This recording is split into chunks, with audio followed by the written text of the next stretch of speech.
Here we go, making our own shanks. I use Malin hardwire, size 12. It's a 180-pound test. You're going to need some needle nose pliers with cutters on them. This is a one-step looper tool. I've got the 1.5 millimeter and the 2.25 millimeter. The gray one is smaller, the yellow one is larger. Use the cutter part of my needle nose pliers to then cut out individualized pieces of wire. I usually cut them in multiple sizes and just make a variety of shanks as I go.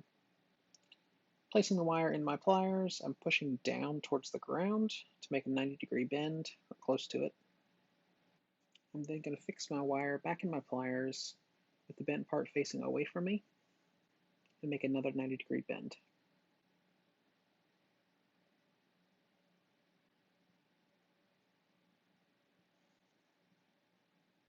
I'm going to do this with all my different shanks in different sizes.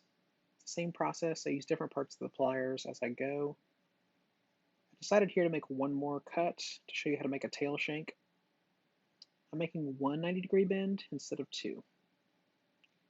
So going back to the looper tool, I'm putting the 90-degree bend into the looper tool. I'm squeezing. Near the end of the squeeze, I'm going to pinch the two wires together so that they don't cross over.